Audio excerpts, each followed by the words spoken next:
This is Tea with Botha. Welcome to another episode of Drinking Tea with Botha. We are joined by Professor Puleng Segalo, who is the chair of the Chief Albert Luthuli Research at the University of South Africa, UNISA. She dabbles or handles the extremely unconventional topics such as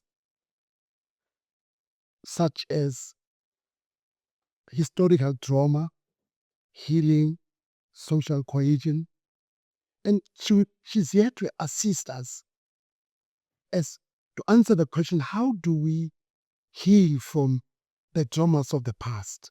How do we achieve justice? How do we deal with social cohesion? All of these are difficult topics that South Africa is grappling with. It's 30 years into our democracy. So help me to welcome Prof. Puleng Segalo, who will assist us to deal with the issues that I've just spoken about. Professor Puleng, thank you so much, and thank you for joining us. Thank you. Thank you so much for having me. Tell me, Prof, what was the spark? What happened that you could say that, but this is what I want to do? I mean, I've just said that in my intro that you're handling very difficult about healing, about trauma. I mean, issues of apartheid. And as we speak now, President Ramaphosa has just appointed a commission which should look at the TRC cases. Was there a deliberate way not to proceed with them? Was it to make sure that the apartheid masters or monsters, they are protected? Now, you deal with these, all of these, as I've said, that are not easy to deal with. What had happened? What sparked it? Well, perhaps let me start with a brief history about my upbringing and growing up. So I don't know whether I should say I'm a child of the end of apartheid or what, because I think I did not really experience apartheid, but I got to see the end of it.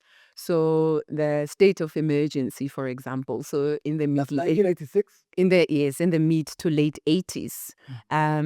So that's when I was, I think, seeing the world. So as a small child, so obviously seeing the world through the eyes of a child.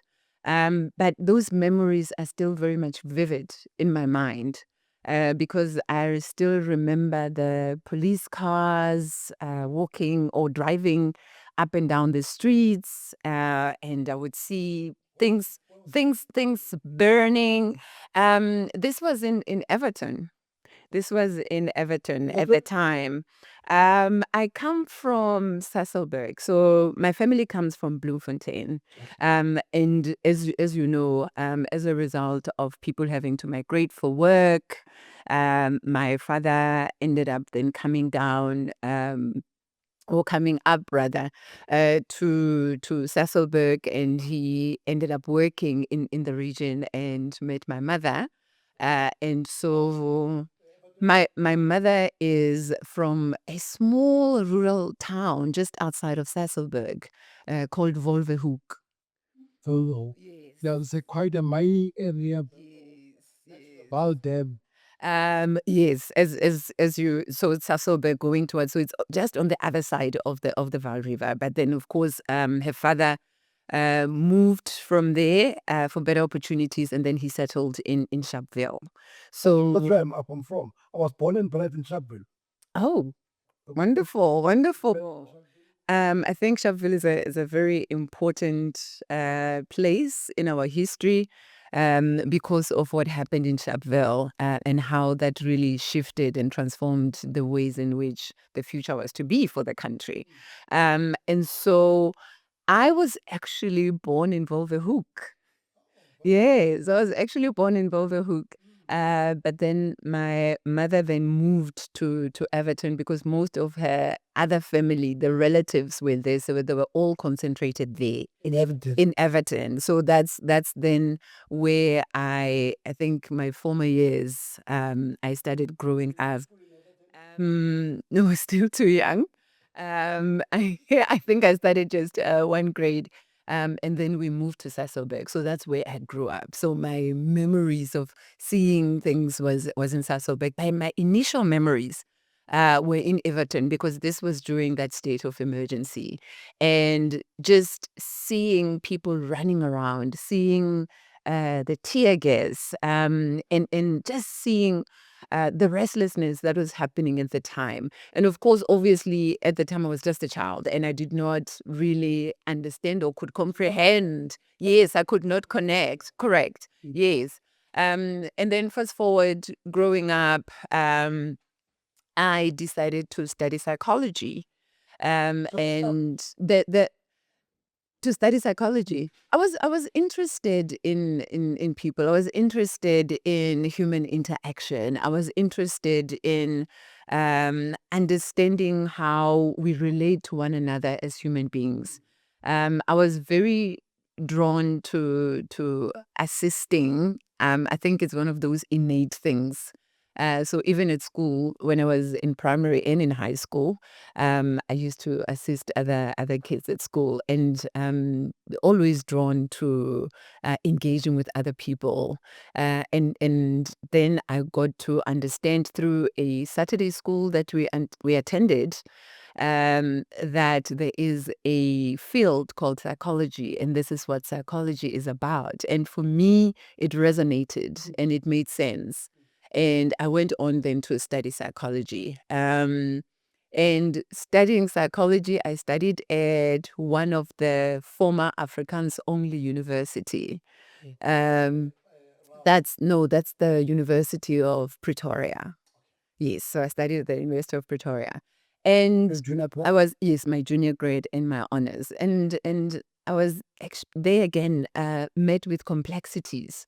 And I always say, I think I realized my blackness when I got to the University of Pretoria. I just understood myself all along as a human being. And I never realized that the color of my skin actually meant something in terms of what it means to exist in a black body in the world. And so the University of Pretoria kind of introduced that for me. Because this was a few years just after democracy, and the universities were forced or encouraged to now start teaching in English and to take black students. So there was still a bit of backlash in that regard within the universities. Resistance was there. Yes, absolutely. I stayed at one of the residences at the university, and I came across a lot of aggression actually from the white students. So this was black students and white students, and you'd be surprised that even now in 2025, when we engage with some of the students, we're not talking openly about them, I think, as we did before, but some of these anti-transformation actions are still there, sadly. And I think many of the students struggle in silence.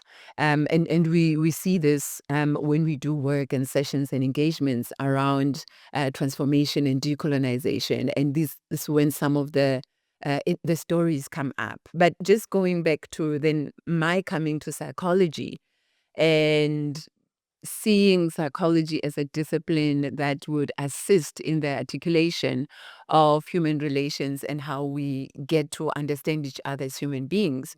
So it was through that and understanding all these different concepts within psychology that I also became drawn to this idea of trauma.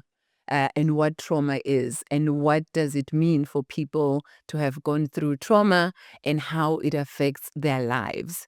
And then I started reflecting back on my own growing up, and Welcome on to how another communities episode would of come together Drinking Tea to protect one another and to be able to live and thrive in an environment that was not meant for them to thrive, really, when you think about it. But just the resilience and the solidarity and how we managed to be to have parents that found ways to raise us to be adults or young people that could still function in a way that allows them to thrive, because they were living in a system that negated their existence and allowed them to thrive. So I had these questions around how do people manage to make meaning and to survive within spaces and states that are intentional in ensuring that they do not thrive or nor even survive. And this is when I started asking questions around issues of trauma, and reading and engaging with psychology texts around trauma. I also was left with questions because I found individual trauma a bit insufficient in assisting us to understand the Black condition in particular. Because within psychology, when we're looking at trauma, they're looking at it from an individual perspective and as an internal experience that one goes through. But when you look at what people went through during apartheid, collectively. yes, collectively, it cannot be that we can then look at trauma as an individual experience, because I think for people who were targeted as a group, not as individuals, it would make sense to look at how trauma manifests and how it moves in the ways in which families are formed and thrive, in how communities are formed and thrive. Because the apartheid system was very deliberate in how it wanted to disrupt and disintegrate African families, and for me that was the starting point, and that was the beginning in terms of thinking about how we can understand trauma. And the question was, how do then people deal with this trauma, and what happens as people have their own children and the children have their children as well, passing it on, understanding that trauma can be an intergenerational experience, not just psychologically, but even biologically as well, as studies would show us now. Interesting. So, interesting. You spoke about Sharkville. I live with a disability for almost 39 years. I got shot in the head. I'd never thought whether I was traumatized or is this part of trauma. The state of emergency spoke about. I got shot in the head. The bullet got lodged at the back of my head. It caused what you call hemiplegia. And it was during those, periods of, resistance, 1986 or in the 80s, we thought that we're toppling apartheid. I was a member of the Sharkville Civic Association. So, and I would like us to, Prof, for you to talk to us more about, historical trauma. What are we talking about? When we're talking about historical trauma, and I think this is very important, because we always speak about apartheid having ended, right? Let's move on. Let's move on. Forget the past. Exactly. Let bygones be bygones. Mm-hmm. But not understanding that psychologically speaking, you cannot just switch off your mind or switch off your brain and move on.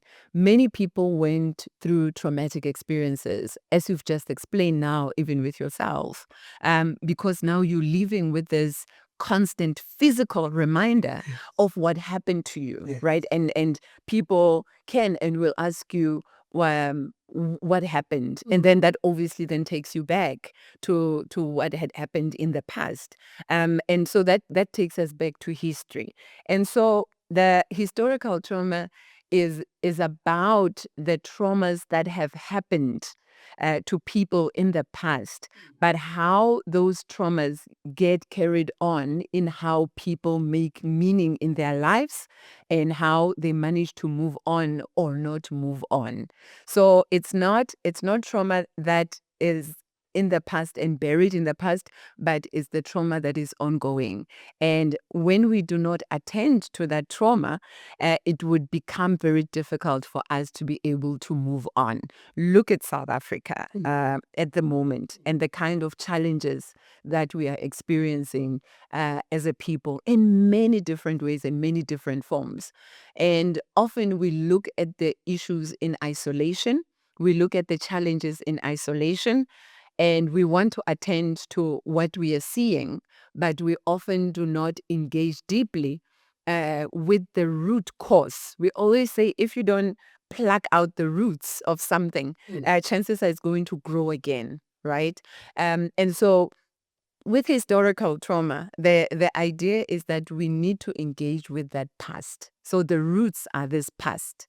And that's where the trauma is carried. So if you still have these roots in you or within you, and they have not been resolved or plucked out, chances are you're going to also then give birth to the very same plant or flower or rotten potato, so to speak. How do you deal with the past?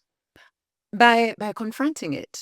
We deal How do we you do deal it? with the past by confronting it. And I always say, and this is why my work is focusing on South Africa, obviously because I love South Africa. I'm a South African. I'm interested in the well-being of our country.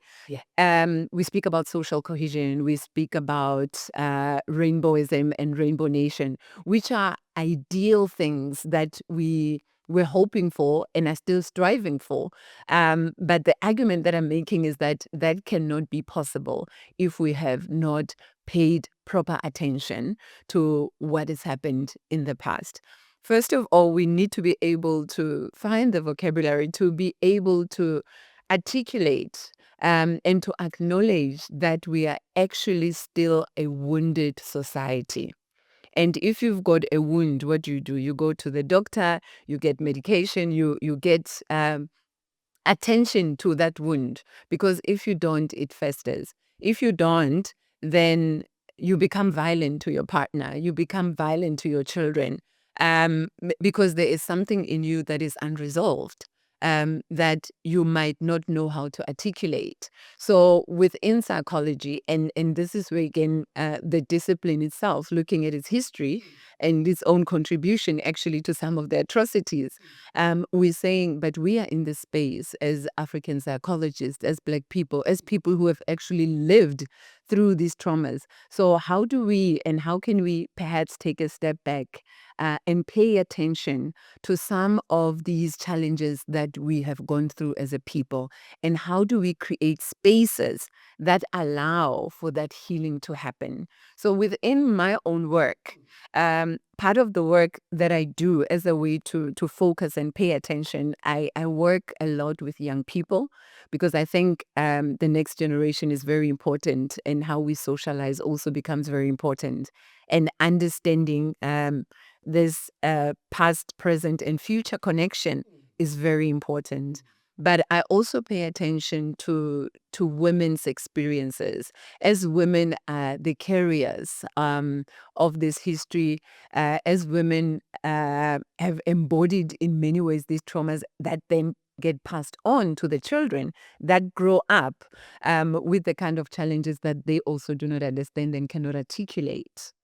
And so I do a lot of projects with communities. I work with women in communities.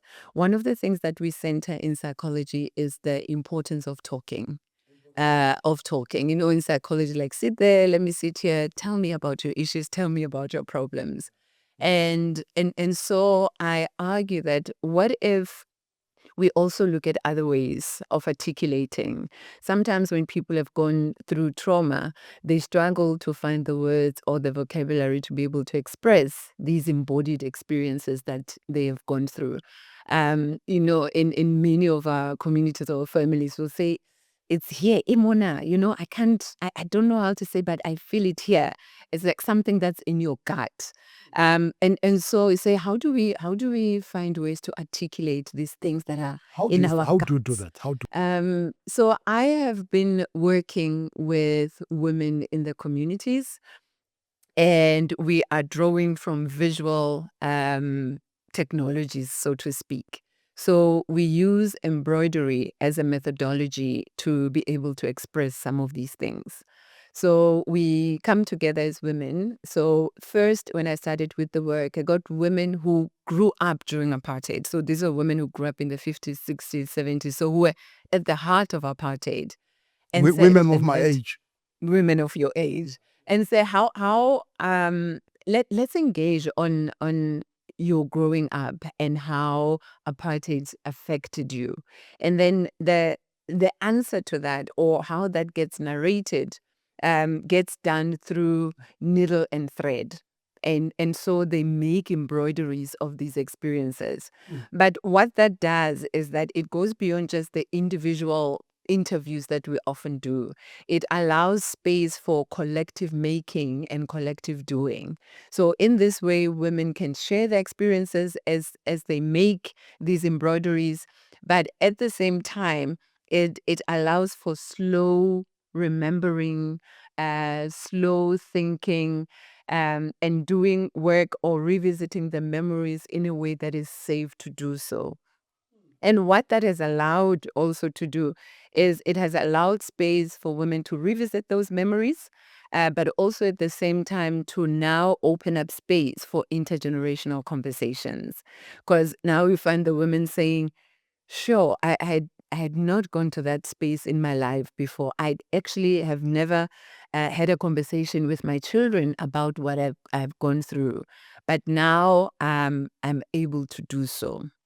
And for others, it's because the experiences vary and they're different. For example, one had also shared how she had experienced sexual trauma, for example, back then, yes, had been raped. And that led to her being overprotective to her children and her grandchildren. And they found her to be very strict and they couldn't understand.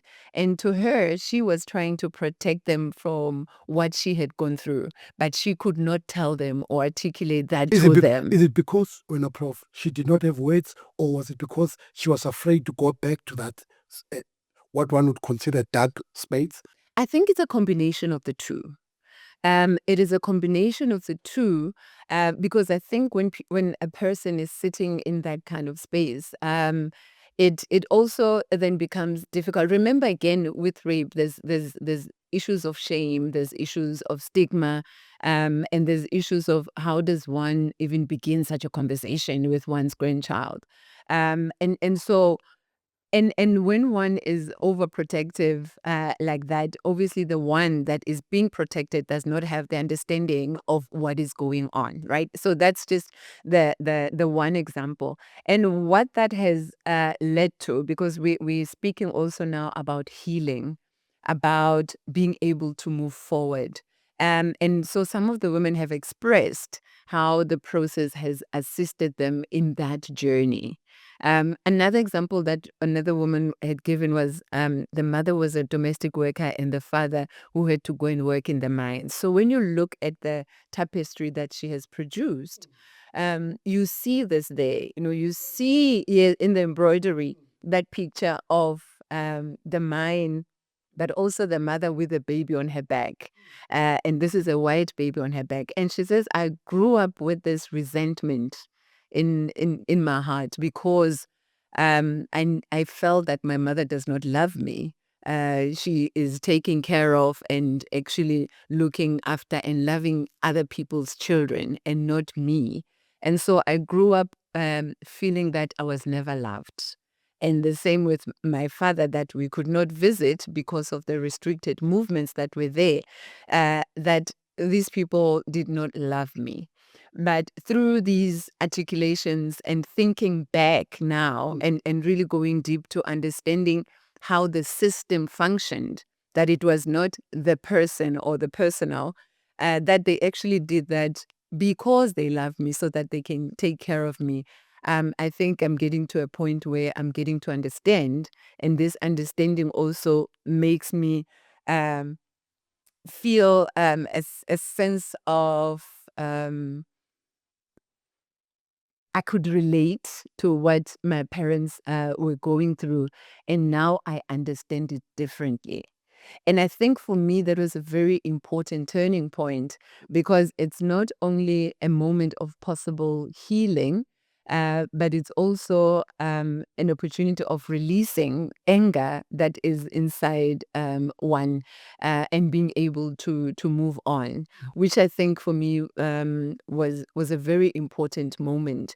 But what these embroideries also have allowed, because within academia, we write articles and we write books and book chapters for journals, yes. But I've always been interested in how does our work translate to the communities that we're working with, and thinking about method differently through using embroideries, for example, has allowed for dialogues for or between people who have gone through atrocities in their countries. So, for example, we've now had engagements with women from Colombia. You might know again also about how the military forces in Colombia and how people were butchered in Colombia and how also that had affected people. So how do you move on? How do you forgive people who have brutalized your family like that and taken over your property like that? So now the women from these two different countries are coming together to be in But from South conversation Africa and Colombia. and Colombia, and to be in reflection about what forgiveness could look like and what healing could look like for people who have gone through such atrocities. What do you find? What is it that's coming up?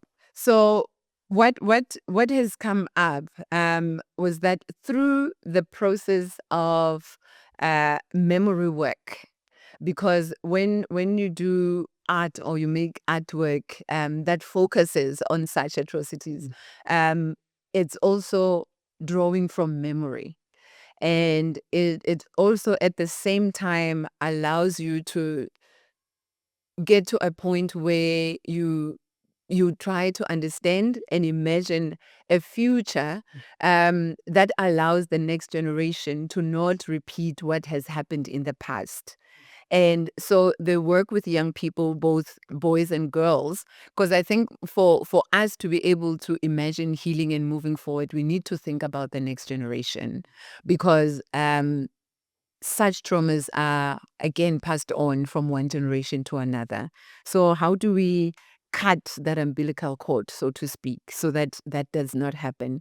Is creating spaces right now for conversation, creating spaces for accountability, and creating spaces also even for reparation is also important, and is also what's coming up as well.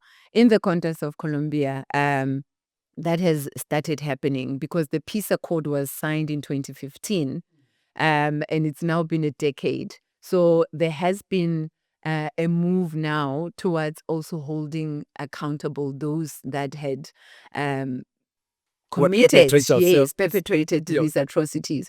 And this takes us back home to South Africa to say, what questions do we need to be asking Is that happening? when it comes to issues of accountability? Is it happening? I don't think it's happening yet. Why do you think it's not happening? Because there has to be a will, right? There has to be a will. And I'm wondering whether the will is there from the power structures, from the government. We had the TRC in South Africa. It's been 30 years exactly. And instead what we're seeing is it's the repercussions of the incomplete job that was done. I think the TRC was a very important step that the country took. I think it was a very important moment for the country to be able to pause for a moment and say, how do we create a space to speak about what happened and to see how we can forgive each other to be able to move forward. But I think what happened was that we moved forward too quickly. Too quickly. We moved forward too quickly. And say more, what do you mean too quickly? Was it because there was an urge to appease white counterparts, or was there a movement that says, or a need to say, let's move on, let the past be the past, let's bury the past? Why do you think? Do you think was it a deliberate ANC mission to say, you know what, we don't want to go to those wounds you spoke about earlier? What do you think?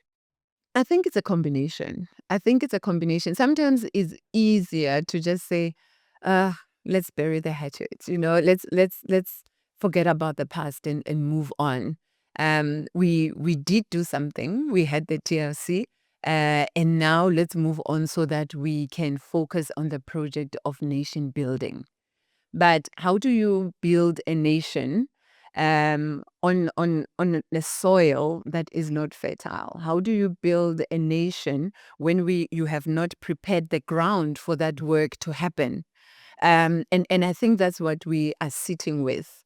And that is why we are confronted with so many challenges. It's not a nice feeling, I think, for any South African, when you travel in the world or even within South Africa, to hear that we are the rape capital of the world, that we have one of the highest crime rates in the world, that we are the most unequal, country in the world. It's almost as if we are leading in all the things that nobody should be leading in. And I don't think we've paused as a country to ask ourselves a question: why is that the case? Because when we do that, I think we will have the opportunity to see that no, these things are connected to our past. These things are connected to the unresolved challenges that we have as a people. And therefore, where are the psychologists? Where are the healers in our communities? And where are the academics to assist us to make sense of what is going on? It's one thing to just theorize and write papers, but it's another to say what work, actual work, needs to happen for us to attend to these issues. Because National if we dialogue? don't, Does it come? you tell me, because now in 2025, we had the opportunity for the national dialogue, and we had a few days of open conversations, but we could ask ourselves a question right now, because that was meant to be the starting point. In fact, you were the host. We were the host as the university. You should answer the question. Because we believed in the potential of the national dialogue and what it could do, right? And so we partnered with the government to say, this is very important that academia should be part of the conversation. And we open a space to create an opportunity for this dialogue to happen. But that was supposed to just be the starting point to open up conversations that were then going to happen at different parts of the world or of the country.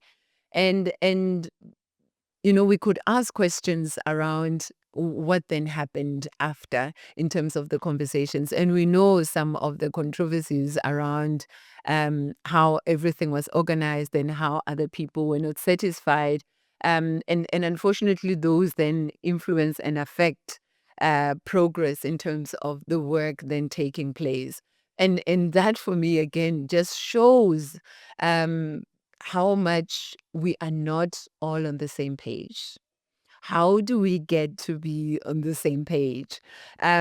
We work in silos a lot. We have the government, we have academics, in institutions of high learning. We've got civil society.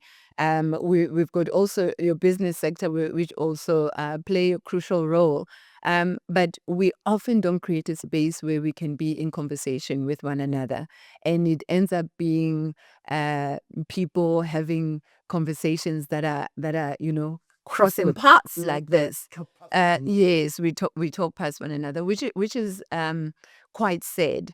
And for me, therefore, as a result, just drawing and bring it back to the work that I'm doing around trauma, then the trauma will continue to persist, right? Just yesterday, I was at a child welfare event to try and raise funds for the vulnerable children. And one of the things that came out in the conversations that we were having was around the schools and how it's difficult now to contain the children within the schools and be able to support them because some of the teachers feel overwhelmed and they don't feel equipped enough to be able to mold these children in a way that they should, right? And the question was, perhaps we should not be too quick to judge and to blame the teachers, because some of these teachers themselves are wounded, and they're coming with a whole lot of baggage in the classroom, and they're coming to a classroom that is filled with children that are also coming from families that are wounded. And that again for me was again a stark reminder of the work that needs to happen. So we've got layers and layers and levels of these challenges within society. And I think if we all take a step in our little corners to say, how can we contribute towards the healing of South Africa? We speak about social cohesion, which is what we would love to have. We still have issues. What does that look like? Social cohesion. It Remember what you said earlier. You have not been able. The soil is not fertile. I'm using your words. Is social cohesion possible when you still live with the head, the pay, when you still live with people, no reparations? In some quarters, I belong to an organization called Kulumani. Kulumani, and Kulumani's, we had the executive director here, Dr. Machine Jobson, and there's a view that, look, nothing has happened. You and I spoke about the TRC. So, and if you talk about some of the view that this is highly theoretical, it's not practical. We haven't seen the fruits of all of the TRC. We haven't seen of how do you do that? What do we do? I think we need to first start acknowledging that much of what was hoped for has not happened. That is, I think, a very important starting point. We're focusing on investments and the markets and creating jobs. We have one of the highest unemployment rates, right? And so that is the focus. Creating jobs to what end, and what kind of jobs, and are these jobs meant to really productively and in ways that going to be meaningful for communities? Or are we talking about mass job creation that are not going to make a meaningful impact in people's lives so that we can just tick the box and count numbers?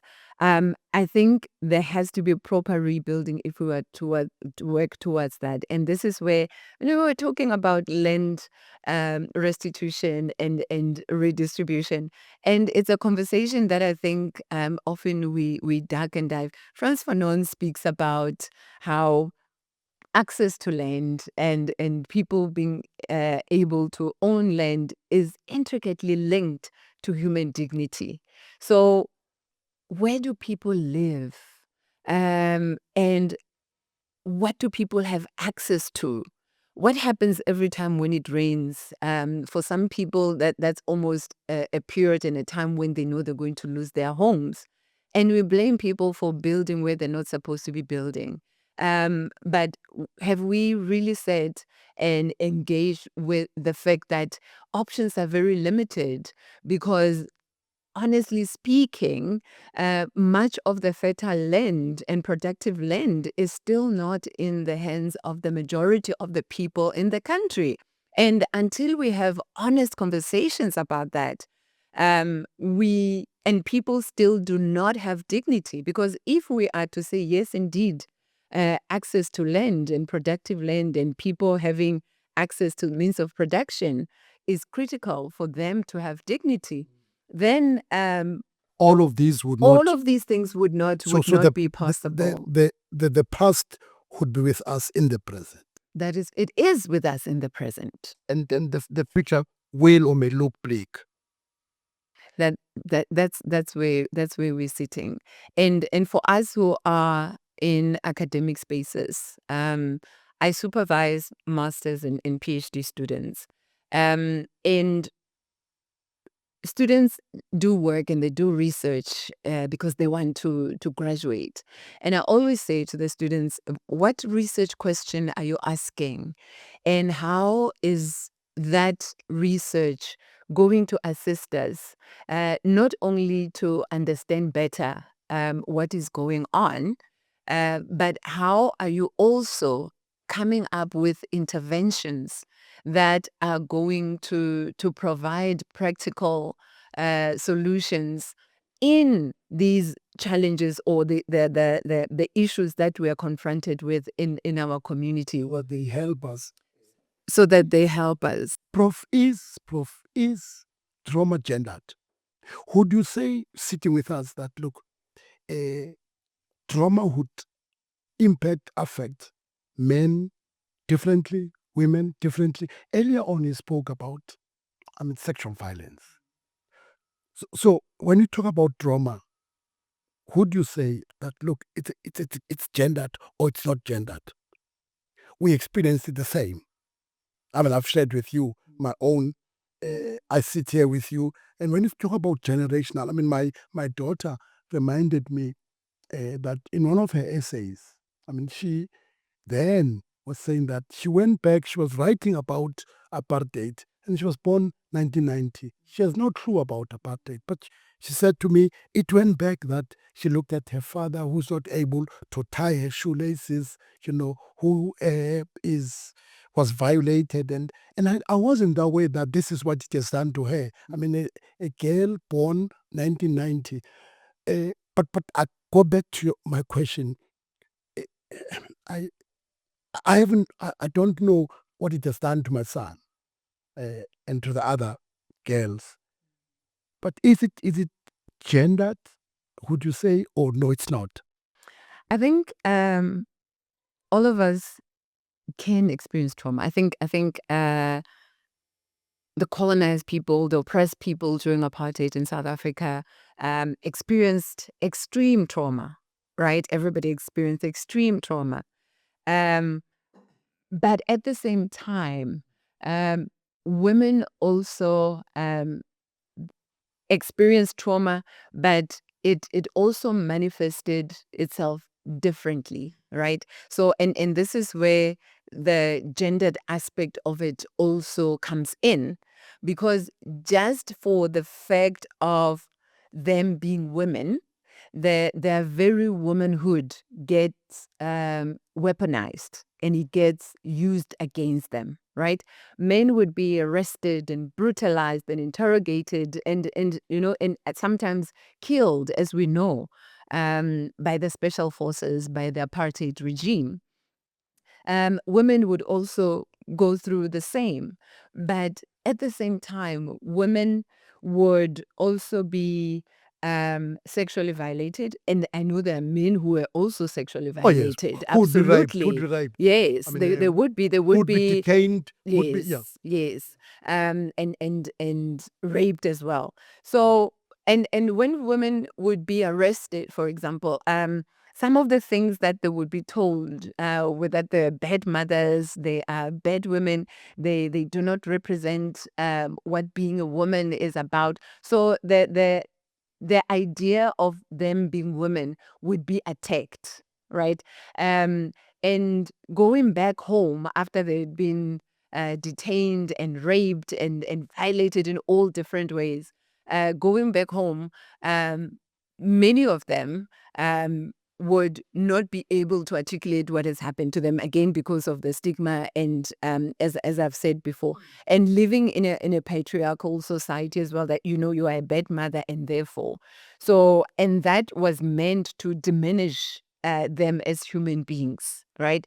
And some would fall pregnant and give birth to children of the rapists, and again there what is that? That is a permanent reminder of what has happened to a person, because this child is right? born Because will always this be child, reminded. yes, Yeah, yes. yeah. And then you have that, and this also showed itself during the Truth and Reconciliation Commission.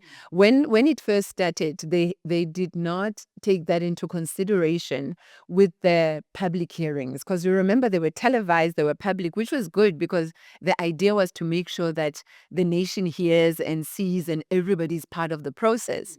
But they had not accounted for the fact that some of the people who were witnesses and who were going to be part of the TRC had gone through such sexual brutality and the rape that they might not have spoken about and told anybody about, either their husbands or their children. So how do you now go on national television and then speak about those things?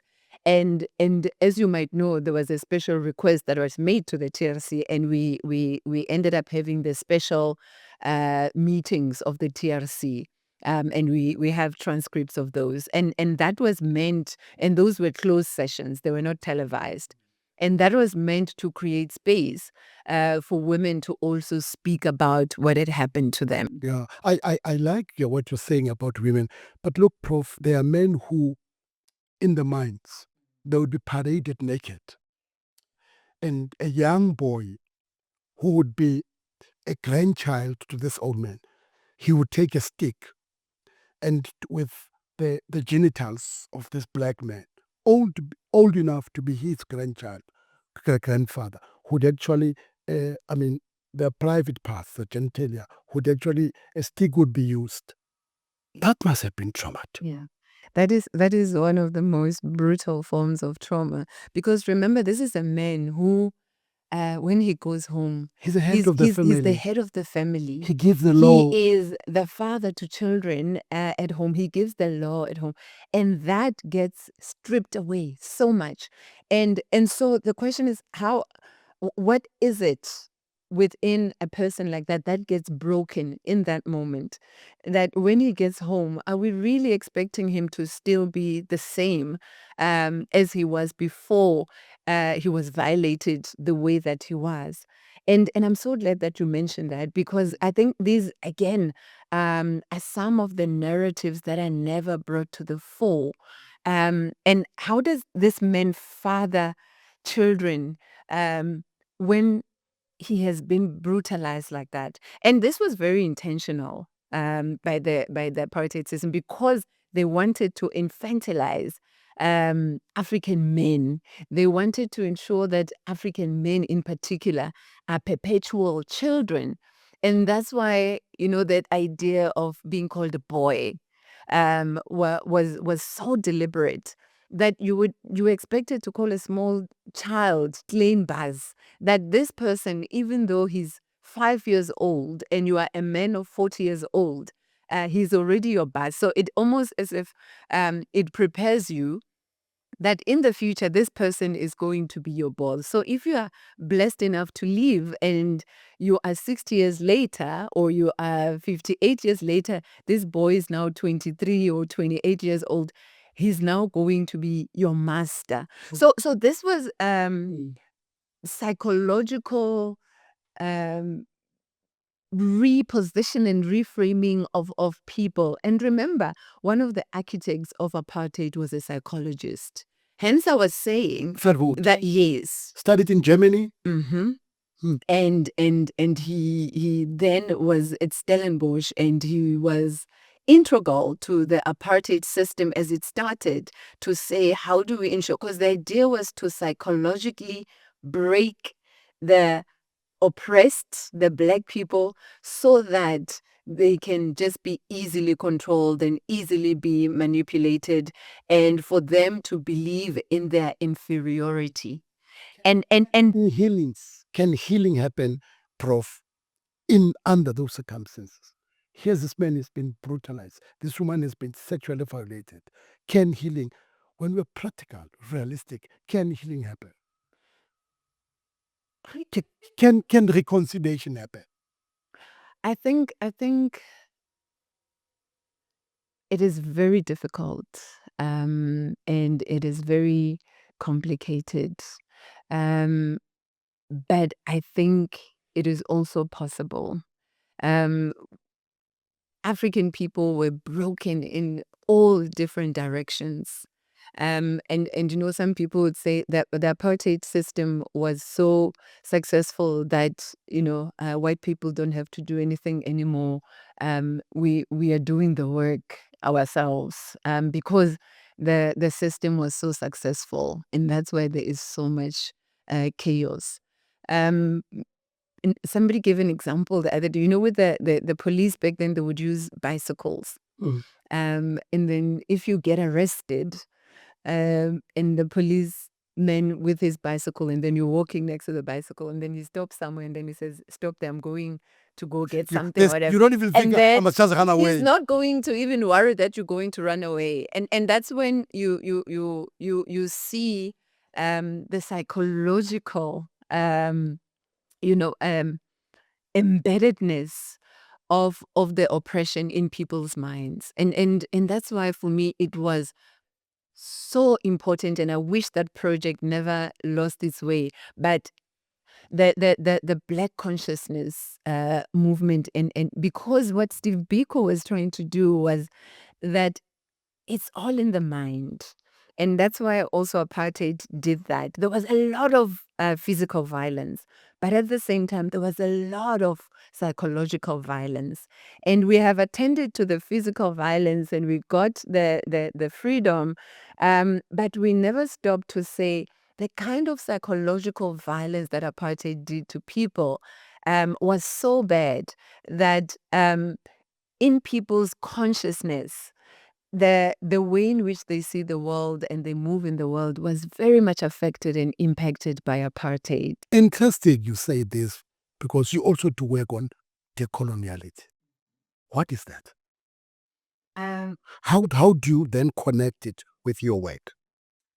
Decoloniality is a very important, I think, concept, or epistemological framework, a framework of thinking and a framework of you knowing. use big terms. That's why I went on to epistemological framing. Yes. What does that And mean? epistemology is What really animal is that? is knowledge. Epistemological. Epistemology. That's knowledge. Yes. How we come to know and produce knowledge and engage with. I'm asking you this because knowledge. there's someone listening here Yes. who might be going through trauma but may not understand this. But unpack, yeah. No, absolutely. So decoloniality is really a project that aims at making these connections between the past and the now. So it is about saying that there was colonization, right? And the colonization project was very intentional in what it wanted to do. It was about conquering. It was about killing of people's cultural ways of being and everything that goes with that. It was really about taking over. When you think about people's histories, their cultures, their knowledge system, to nullify the colonized way of being in history, so that the colonizer can be the superior one, or the colonizer's knowledge and history and ways of being and doing, all of that can be at the center. So when you take away and you try to erase people's history and their knowledge system and all of that in that way, then it's almost as if you're creating a new being, right? And so that was the project, and obviously taking over the resources and means of production and all of that. And so colonization then happens and happens and happens. And over time, different countries gain their independence and freedom and so on.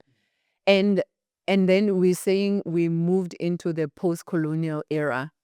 And we are now moving forward. And in our context, we also even had apartheid. And then we're saying we're in the anti-apartheid era, are we?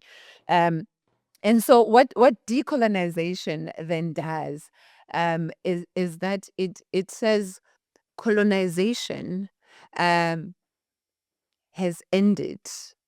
in the way that the physical slavery shackles are gone, in that the colonized have gained their independence. However, the legacy of colonialism are still with us. And this is what we call coloniality. So there was colonialism, and now we're in the era of what we call coloniality.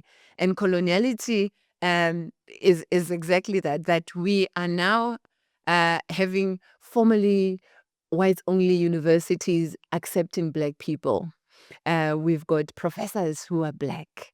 But what is happening is that the professors are still speaking in the tongues of the white masters. The knowledge that is being passed on is still the knowledge that was there during colonialism. So decolonization says, let's engage with that history and let's get to know what had happened in the past, but also let us reflect on what's going on right now. We spoke earlier about the land and whose hands are the land is the land in as we speak right now. The resources, when we link it just to the African continent, who is still controlling all the resources, right? The means of production, the businesses, all of those. So capitalism has taken hold in many ways. So decolonization says we need to recenter African ways of being. We need to recenter and ask and critique the idea of access to land as well. Prof, will we get to a point where we say that decoloniality has happened, healing has happened in our country? That's the hope. That's why we're doing the work that we're doing, to be able to get to that point, because we would love to get to that point.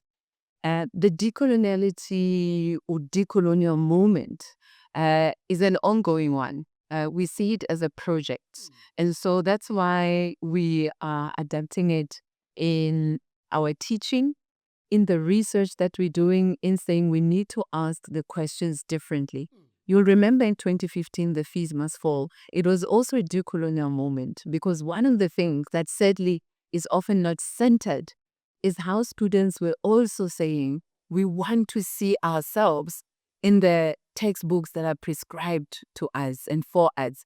We want to be taught knowledge that resonates to who we are, that we can see ourselves in. And that's what decolonization is about. Decolonization is about centering the different world systems that people can relate to. One of the colleagues always say the idea of the university was actually based on the idea of this universal world and way of being and way of thinking.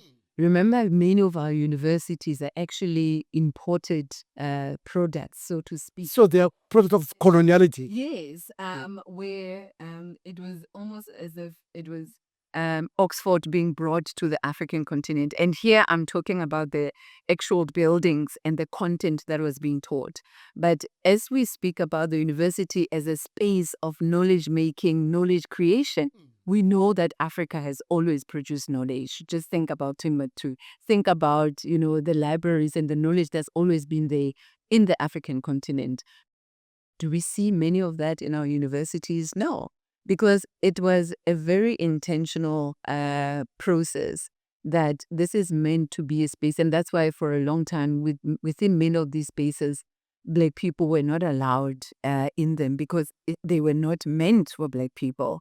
And over time, it was women were not allowed as men, and African men were allowed, because it was space that was assumed to not be fit or meant for women.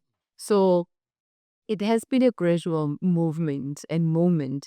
And that is why decolonialists say we cannot just be satisfied with the fact that the doors have been opened. We also need to ask, is the knowledge that is being produced within the university speaking to the context wherein this knowledge is being produced and is being shared?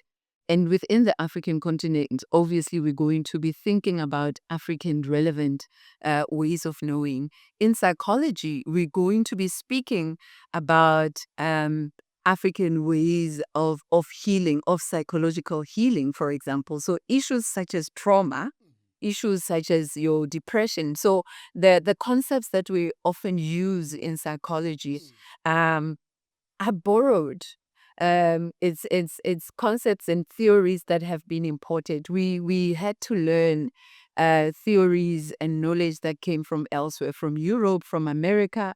And so there's been African scholars, African thinkers, but also African people in the various communities that have always been thinking and contemplating about the idea of balance and equilibrium and well-being. We might have not used the same terms, but when we look at the ways in which we would define or describe depression and what would the symptoms look like, or trauma, for example, within African communities, and we're learning this now because we're saying we need to open up the ways and spaces where we get knowledge, that actually there were rituals or ceremonies or processes that were in place that were meant to assist people who were presenting with what we would say symptoms of depression, for example.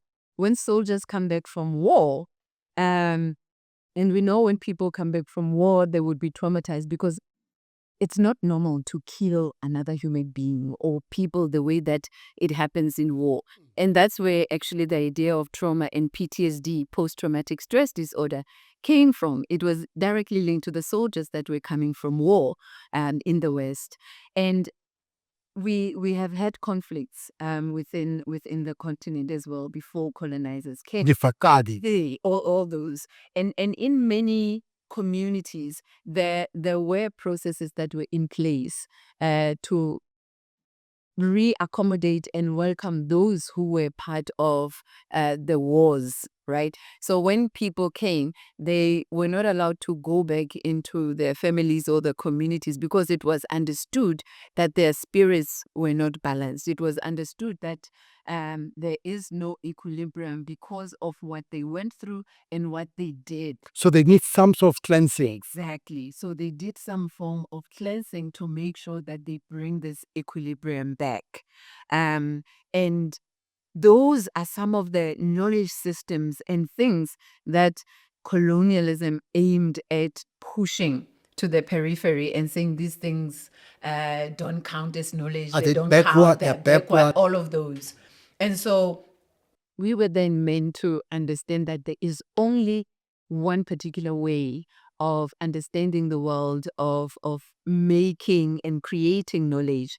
And that is the form of, coloniality. So decolonization then says we need to create what scholars will call pluriversal understanding of the world. So moving from the universe to the pluriverse in terms of how we understand the world. And so when we do that, we can even rethink the ways in which we understand and think about healing.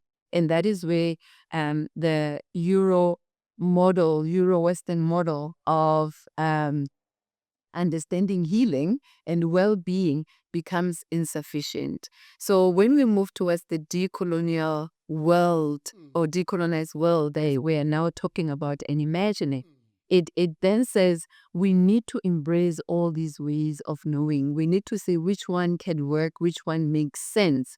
Where are we finding ourselves? Because, we have seen that the Euro-Western way is insufficient in being able to articulate and assist us to get to where we would like to go. And part of your work with students is precisely to move towards. Absolutely. And what is it that your students, the one lesson you would say that, look, as they struggle or traverse deal with trauma, deal with pain, past, present, what is it that, Prof, you'd say, this is what I hope that I'm giving them tools, my students, for them to be able to deal with their own traumas in their own lives, or the traumas that they may their own parents may have experienced. Mm. I think one of the things that Do I make sense? that you do make sense. Yeah. Because then this says for some of the students they are dealing or battling with their own traumas, and for some these traumas are actually linked to the kinds of topics that they would choose to do, and which is actually great, because in doing the research, in doing the work, they get to understand themselves or their own situation, while at the same time also understanding more broadly what the issues are around a particular phenomenon that they might be interested in. And one of the critical things is to really acknowledge and allow the students a voice, because I think that is very important. That what you were choosing to do and what you want to do, I'm here to guide you in that journey, and I'm here to listen to the direction that you want to go towards, and then provide the tools or skills that I can to assist you in articulating what it is that you want to do. Because I think, again, part of the challenge within universities has also been that lack of space for students to articulate themselves. And then that leads to them not being able to express themselves in the way that they do. A few years ago, one of my potential doctoral students at the time who came to speak to me about the idea that she wanted to do for her PhD.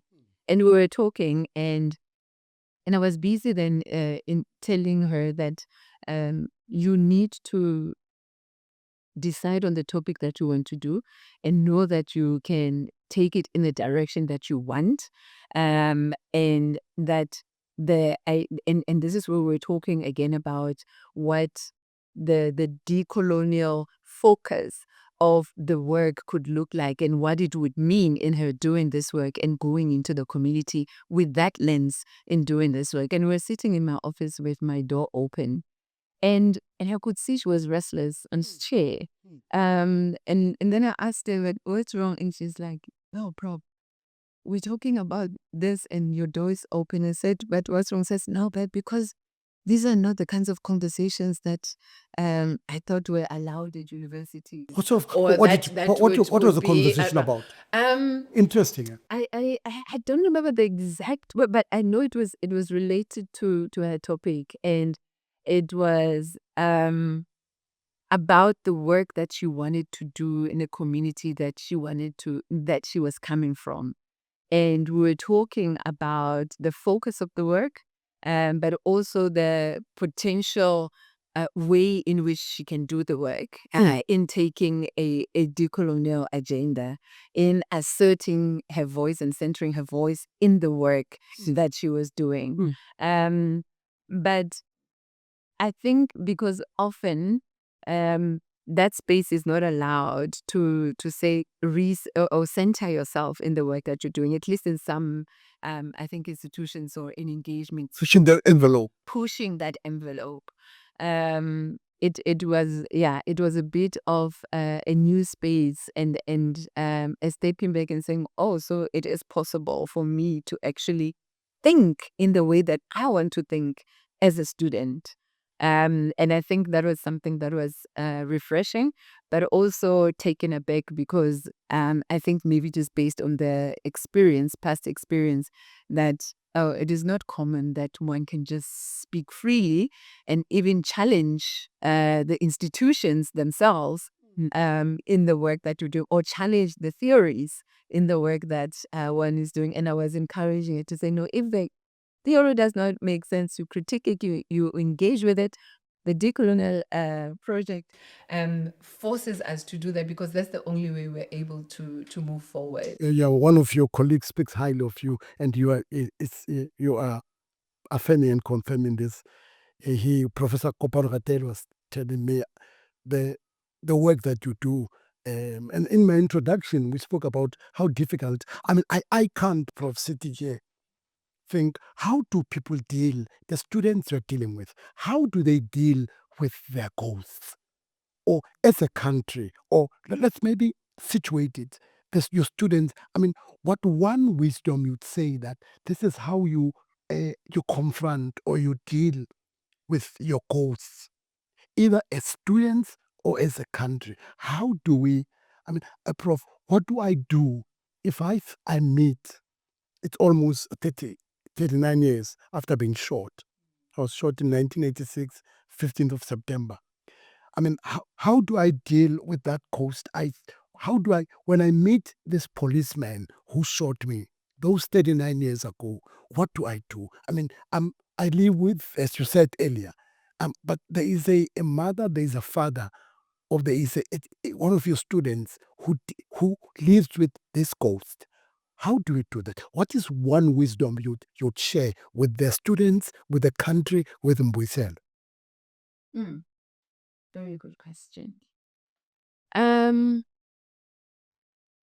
think one of the things that we need to think about is first that acknowledgement that there is an unfinished business that is there, to understand, because sometimes I don't think we are conscious of the traumas that we're going through, because again the body finds a way, or the mind finds a way to protect itself so that you are able to continue functioning in the world. I had to adjust. You have to I'd adjust. even forgotten right? how I used to walk.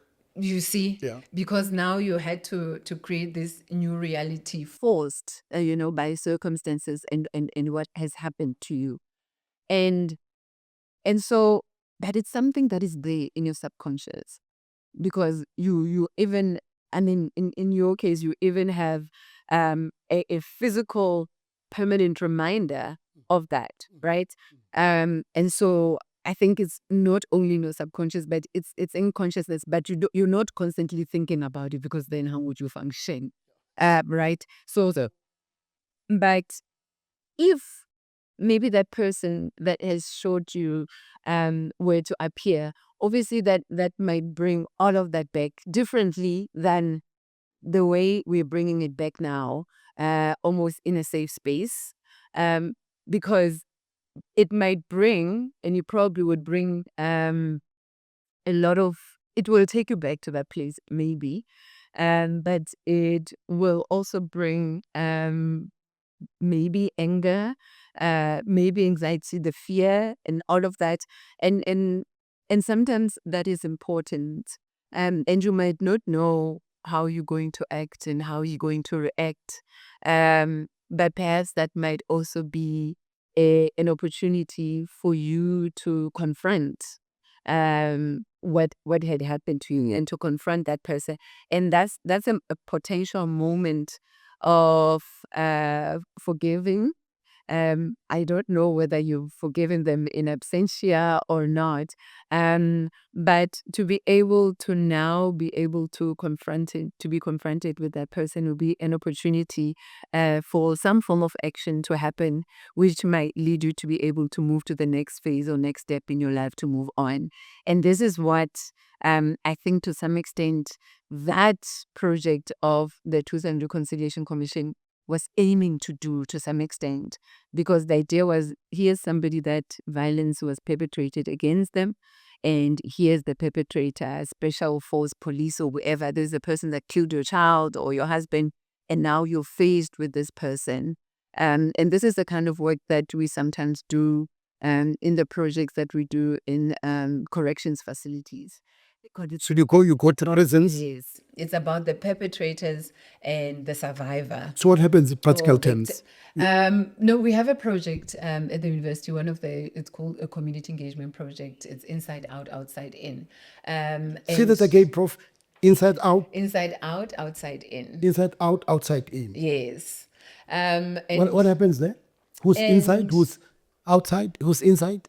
The people who are inside are the offenders.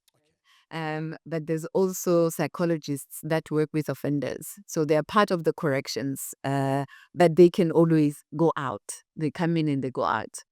Offenders cannot just go in and out.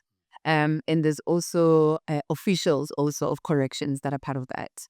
And then you've got those that are outside that have been released, or those that are in parole. And so we look at it in many different ways.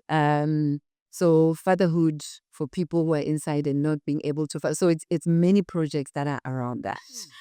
But the only aspect that I wanted to link to this is that idea of confronting your perpetrator, confronting what has happened to you, and thinking about the possibility of moving on. Here's the person that killed your husband, that killed your family. Are you able to forgive them or not? And remember that the end goal is not always about forgiveness, because some people say, I will not forgive, or I cannot forgive, or I'm not ready to forgive. It's been 39 years. And one would say, oh, it's been 39 years, so maybe you are ready to I go haven't to, even, I have so not you have thought not about it. exactly. So we cannot even say whether you are ready or not, because it's not something that you have been sitting and thinking about. And therefore, that would need to happen for you to be able to say, oh my God, because it could be a whole relapse altogether, right? But we don't know that. And as we say, sometimes it's in people's subconsciousness, and the results of it manifest themselves in the kinds of relationships that you have with your friends, your colleagues, your children. And sometimes that is deemed dysfunctional. And we don't link that to the fact that, something in you perhaps broke when that happened to you a long time ago, and you felt like you lost part of yourself. And as a result, that's why you are this person that you are right now, or not. But that is something that one would need to engage with and confront if we bring that to the table. And that's why I'm saying perhaps it is important for us to bring things to the table, so that those conversations can happen. Are people willing? Are people ready? And that's why there also has to be safe spaces for that to happen. There has to be a willingness also for people for that to happen. This is important because if we want to move to a world, and in particular a South Africa, that we would like to see in the future, then this work needs to happen. This work needs to happen because we would like to imagine a future generation of a South African child, a South African leader, South African society, where people are living together in harmony. Ideally, that's the kind of world that one would like to have. Interesting, Prof. Interesting. So, in one way, I mean, and that may not be possible, that student who you work with, what you say to them, in how do they deal with that, their codes? In one way, I mean, what piece of wisdom? We have, I mean, pearls of wisdom. You have said a lot of them. I mean, I even you may not know unpaid tests you have dealt with. I mean, I went back to my past, not so. I was actually saying, gee, I haven't even thought about what would I do. I was asking you this. I never thought. I mean, 39 years. Can you imagine? I've never thought about this. I mean, the pain.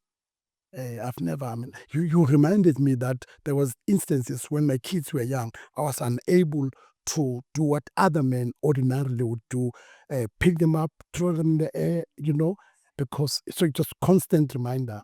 And so what would you say to that young, the students you deal with, that this would be a path to your healing? I mean, that's one pearl of wisdom you'd say. Sure. It's a difficult question because I cannot think about that in one word. Yeah. Um, and maybe answering it different. I think through the work that I do, and in how I do the work that I do, um, I open up the space and opportunity for them to be able to confront, and to be able to sit with the discomfort. that they might be going through, because I think that's important. But that can only happen if one creates a safe space for that to happen. Because sometimes discomfort, we try to shy away or want to run away from discomfort, because it's not nice to feel uncomfortable or to be in a state of discomfort. But if you are or have the opportunity to have a space that carries you, and that nurtures and acknowledges that, then you might feel safe to do so. And I think for me, then that's the starting point for whatever work that needs to happen to happen. Prof, thank you so much. Prof has given us tools, roadmap, very difficult discussions. I mean, Prof has asked us to ask these uncomfortable questions. Are we ready for reconciliation? Has it happened, reconciliation? It has not happened. Why has it not happened? Has there been reluctance in ensuring that those that have perpetrated atrocities, some of them unspoken, have they been held to account? Has that happened? And why has it not happened? I mean, these are questions that we assist with 30 years into our democracy.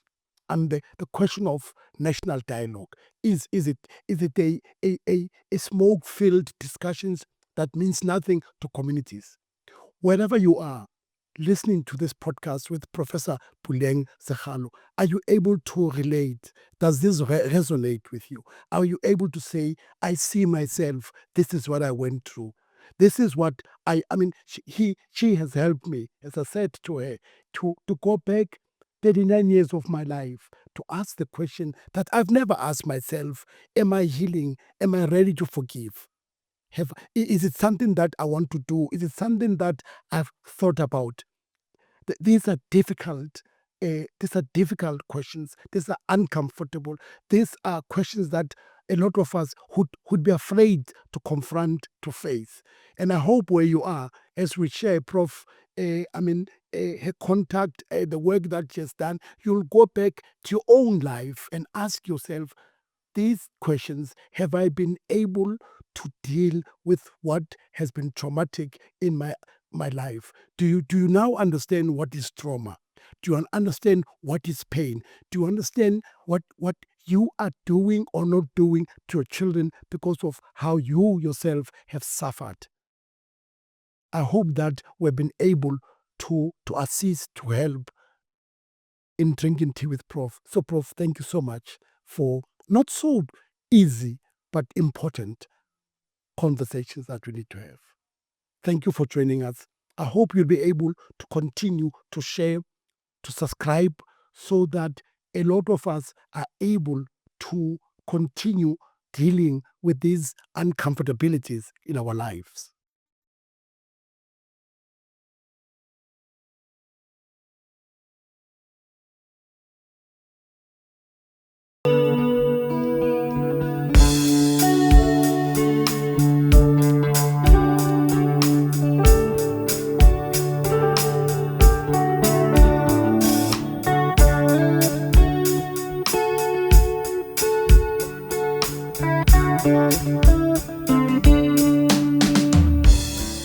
This is Tea with Botha.